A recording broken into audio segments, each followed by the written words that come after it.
Може ли да ни кажете, сте се соочувале со непријатна ситуација пред месец дена, каде се случувало ова?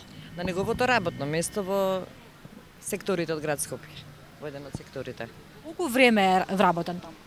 Од февруар оваа година.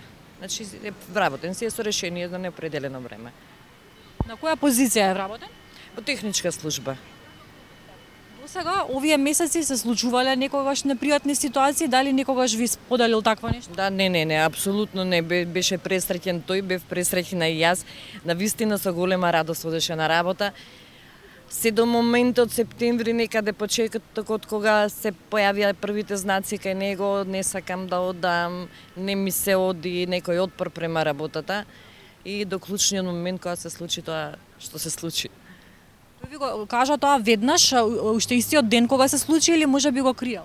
Не, никола не го каже, затоа што лицата со попреченост не ги кажуваат негативните работи во принцип.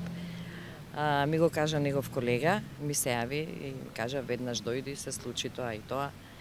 И као отидов на вистина, тоа беше страшно што го видов. Да исфрлите некого од работно место и да му заклучите врата, тоа е на вистина веќе. Смееме да го прашаме Никола, што точно се случи? Може ли да ни раскажеш, Никола? Јатето со Чора и Харола и те потате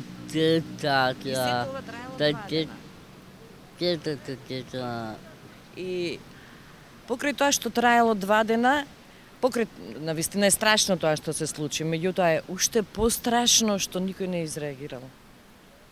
Значи, ете, се случило нешто во моментот, меѓутоа никој да не изреагира од сите вработени тамо, никој дека не видел не е вистина. Мора некој да видел и он сам кажува дека имало од колегите во ходник, никој не изреагирал. Тоа е страшното. Свеста е страшното што е уште на тоа ниво кај што е. После тоа се враќал на работа, како ги поминувал тие денови? Дали ви раскажа после овој инцидент што се случува? Да, после тоа е преместен во друга канцеларија, во рете, меѓутоа се уште продолжува колешката со која ќе го сретне, да со некои реакции несакани. Што е она што сакате вие да се промени? Велите сакате промени во законот за работни односи. Кои промени се клучни кои што треба да се направат за подобар живот на лицата со попреченост? Така, треба да се направи прво една ревизија на целиот закон. Ние имаме детектирано 2-3 точки веќе што треба да има промена, меѓутоа треба да има едукација во сите институции кај јавна администрација, едукација за однесување со лицата со посебни потреби. Затоа што верувајте дека тие се многу почувствителни од нас, многу поемотивни, многу другачие ги примаат сите тие работи и навреди и повреди. И се рефлектираат, ви покажав и документ од психолог, каква траума во моментов има кај Никола, има и алопеција во моментов од траума. Дали има други лица, колеги кои што имаат попречености во град Скопје? Дали тоа има колеги? Да, има, да. Се случувало и тие да имаат проблеми или не сте чула за така? Не сум чула за такво нешто. Мислам дека не, меѓутоа не сум чула такво нешто. Никола, дали се плашиш да одиш сега на работа? Да.